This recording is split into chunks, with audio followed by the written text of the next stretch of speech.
Dharmodas blogs.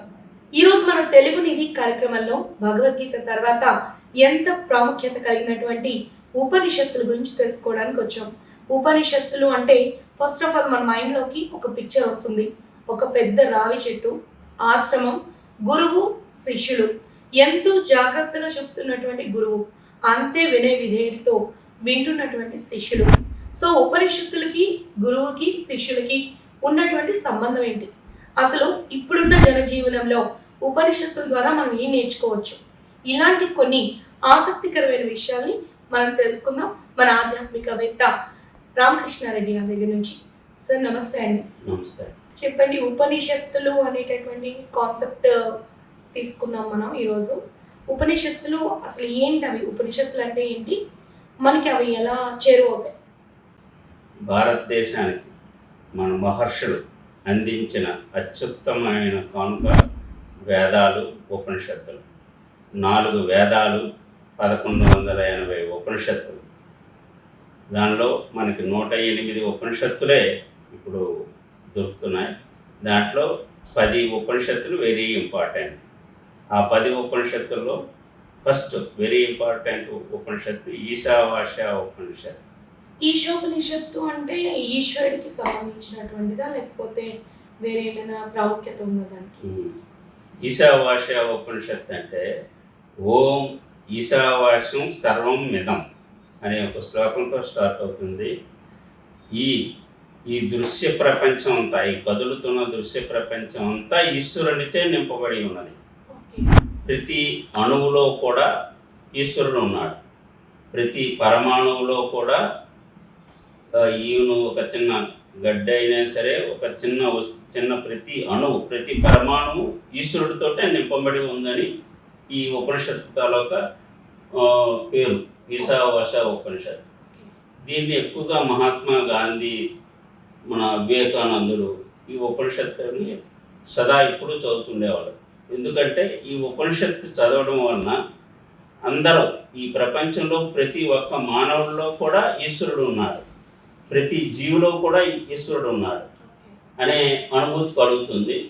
దాంతో మనం ఎవరి మీద కూడా అపకారం చేయడానికి కానీ, ఏదైనా సరే వాళ్ళని ఇబ్బంది పెట్టడానికి కానీ ఈ ఉపనిషత్తు చదివితే మన మనసులో ప్రతి ఒక్క జీవిలో కూడా దేవుడు ఉన్నాడు అనే ఈ ఉపనిషత్తు యజ్ఞవాల్క్యుడు కణ్వ మహర్షి తన శిష్యుడికి, యజ్ఞవాల్క్యుడు అనే ఒక మహర్షి కణ్వ మహర్షి తన శిష్యుడికి ఉపదేశించాడు. ఈ ఉపనిషత్తులు అంటే యాక్చువల్గా గురువు, శిష్యుడు, ఒక గురువు ఒక ఎత్తైన ప్రదేశంలో కూర్చుంటారు, శిష్యులు దగ్గరగా కూర్చుంటారు. ఉపనిషత్తు అంటే గురువుకు దగ్గరలో కూర్చొని చేసేవే ఉపనిషత్తులు. వాటిని నేర్చుకుంటారన్నమాట. గురువుకి దగ్గరగా ఉంది ఆయన చెప్పేటటువంటి బోధలు అవనివ్వండి, ఏదైనా సరే చాలా జాగ్రత్తగా నేర్చుకుని అబ్జర్వ్ చేస్తారు. అంటే గురువు తాలూకా మనస్సుని దగ్గరగా ఉండి గ్రహిస్తారు. ఉపనిషత్తుల్లో కూడా అప్పుడు ఋషులందరూ వాళ్ళకి శిష్యులు 6 కానీ 12 మంది కంటే ఎక్కువ ఉండేవాళ్ళు. ఇప్పుడు గురువులు, శిష్యులు వీళ్ళిద్దరు పాయింట్ ఆఫ్ వ్యూ దగ్గరికి వస్తే మీరు ఇప్పుడు చెప్పింది ఒక మంచి విషయం. అప్పట్లో కొంతమంది సెలెక్టెడ్ శిష్యులు తీసుకునేవారు, అది కూడా తక్కువ మంది ఉండేవారు. ఇప్పుడు చూస్తే పరిస్థితి అలా లేదు, దానికి భిన్నంగా ఉంది. అంటే నార్మల్గా ఒక స్కూల్, ఇన్స్టిట్యూషన్స్ ఏవి తీసుకున్నా చాలా ఎక్కువ మందిని జాయిన్ చేసుకోవడం, దానివల్ల ఏంటంటే క్వాలిటీ ఆఫ్ ఎడ్యుకేషన్ అనేది తగ్గుతుంది.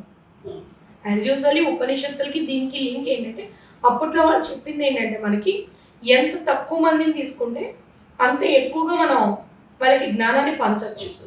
బట్ ఇప్పుడు రివర్స్లో వస్తుంది అంతా కూడా. ఎక్కువ మంది అయిపోవడం వల్ల వీళ్ళకి పంచే జ్ఞానం తాలూకా ఇది తక్కువ అయిపోతారు.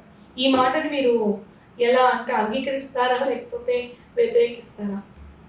అంటే ఇప్పుడు జనరేషన్లో హైయెస్ట్ నాలెడ్జ్ అంటే ఇది యాక్చువల్గా ఉపనిషత్తులు దేవుడి గురించి తెలుసుకునే ఒక అజ్ఞానం నుంచి జ్ఞానానికి వెళ్ళే నాలెడ్జ్.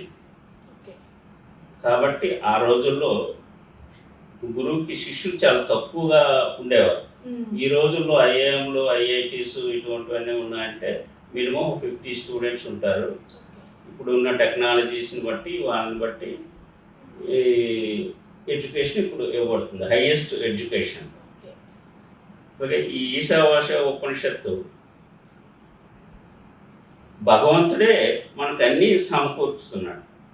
ప్రతి వస్తువు కూడా మనకి భగవంతుడే ఇస్తున్నారు. కాబట్టి మనం త్యాగభావంతో అనుభవిస్తూ ఎవరి ధనాన్ని ఆశించకూడదు అని ఈ ఉపనిషత్తు తాలూకా ఉద్దేశం ఏంటంటే, మనం ఎవరి ధనాన్ని దొంగతనం కానీ బలవంతంగా కానీ తీసుకోవడం చేయకూడదు, త్యాగభావంతో ఉండాలి. ఎందుకంటే మనకి ఈ సృష్టిని అంతటినీ ప్రతి ఒక్క అణువులో కూడా పరమాత్మే ఉన్నాడు, అన్నీ మనకి ఇచ్చే భగవంతుడే ఇస్తున్నాడు. కాబట్టి ఎవరి ధనాన్ని మనం ఆశించకూడదు అని ఉపనిషత్తు మెసేజ్ చెప్తుంది. అంటే ఒక రకంగా చెప్పాలంటే క్రైమ్ని మ్యాక్సిమం ఈ ఉపనిషత్తుని కానీ బాగా మనం చెప్పినట్లయితే క్రైమ్ని కంట్రోల్ చేస్తుంది మ్యాక్సిమం. ఎందుకంటే వాళ్ళకి ఇదే మనం కంటిన్యూగా చెప్తాం కాబట్టి ఖచ్చితంగా వాళ్ళ మైండ్లోకి అది రీచ్ అవుతుంది.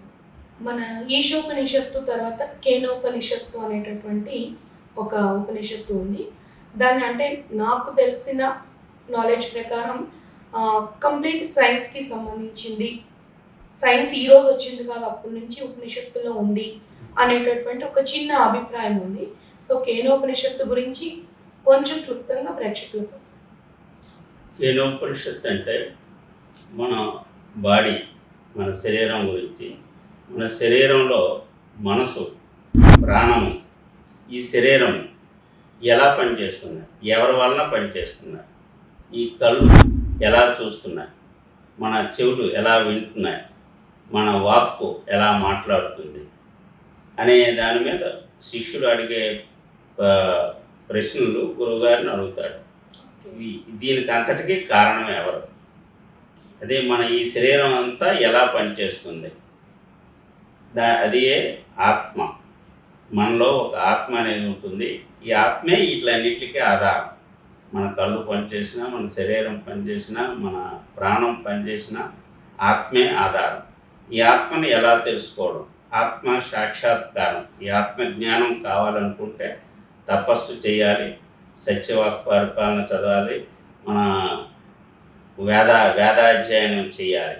అన్నీ చేస్తే ఈ ఆత్మ గురించి తెలుసుకోవచ్చు. అదే ఈ కేనోపనిషత్తు తాలూకా మెయిన్ ఉద్దేశం. తెలుగు నిధి కార్యక్రమంలో మనం ఒక చిన్న ప్రయోగం, అది టాక్ ఆఫ్ ద వీక్. అంటే కరెంట్ అఫైర్స్లోనే కొన్నింటిని తీసుకొని మనం ప్రజలకు ఉపయోగపడే చిన్న చిన్న సలహాలు ఇద్దాము. దానికి సంబంధించి ఇప్పుడు ప్రజెంట్ 10th ఎగ్జామ్స్ అవుతున్నాయి పిల్లలకి. వీళ్ళకి కాన్సన్ట్రేషన్ బాగా పెరగడానికి అండ్ ఎగ్జామ్స్లో ఎక్కడా కూడా డిస్టర్బ్ అవ్వకుండా చక్కగా వాళ్ళు సక్సెస్ అవ్వడానికి ఏవైనా కొన్ని టిప్స్ మన ద్వారా. ఈ జనరేషన్ పిల్లలకి స్టడీ టెక్నిక్స్, వాళ్ళకి బాగా కాన్సన్ట్రేషన్ రావాలనుకుంటే సెపరేట్గా ఒక స్టడీ రూమ్ అనేది సెపరేట్గా ఉండాలి. వాళ్ళకి ఒక టేబుల్, ఆ టేబుల్ మీద పుస్తకాలు. ఇప్పుడు అక్కడికి వెళ్ళేసరికి ఆ బ్రెయిన్ ఇది నా స్టడీ రూమ్ అనేది కాన్సన్ట్రేషన్ రావాలి. తర్వాత ఎర్లీ మార్నింగ్, ఇప్పుడు జనరేషన్ పిల్లలు కంపల్సరిగా 5 to 7 అనేది వెరీ ఇంపార్టెంట్ టైమింగ్. ఆ టైంలో చదివితే ఈ మెమరీ కెపాసిటీ బాగుంటుంది. వాళ్ళు డిస్ట్రాక్షన్ అవ్వకుండా వాళ్ళు సబ్జెక్ట్ చదవలసింది అతి తక్కువ టైంలో బాగానే గ్రాస్ప్ చేస్తారు. ఎక్కువగా మెమరీ కెపాసిటీ, విజువల్స్ అంటే వాళ్ళు ఇప్పుడు పిల్లలకి ఎన్నో ఫెసిలిటీస్ వచ్చాయి కాబట్టి వాళ్ళు చదివే ప్రతి పాయింట్ కూడా విజువల్ చేస్తే వాళ్ళకి గుర్తుండిపోతాయి. ఎక్కువగా డిస్ట్రాక్షన్, సెల్ ఫోన్స్ లేకుండా, టీవీ లేకుండా, ఈ ల్యాప్టాప్లు ఇటువంటివి కంట్రోల్ చేసి తల్లిదండ్రులు వాళ్ళకి అబ్జర్వ్ చేస్తే ఈరోజు పిల్లలందరికీ ఇంటలెక్చువల్ కోషెంట్ బాగా పెరిగింది. కాబట్టి ఇంకా బాగా స్టడీ చేసుకొని వాళ్ళ ఫ్యూచర్ని, భవిష్యత్తుని బాగు చేసుకుంటారు. ఎవరైతే స్టూడెంట్స్ 10th ఎగ్జామ్స్కి అటెండ్ అవుతున్నారో వాళ్ళందరికీ మా తరపు నుంచి ఆల్ ద బెస్ట్. అలాగే మన తెలుగు నిధి కార్యక్రమంలో మరిన్ని ఆసక్తికరమైన అంశాలతో మళ్ళీ కలుసుకుందాం. అంతవరకు సెలవు. నమస్కారం.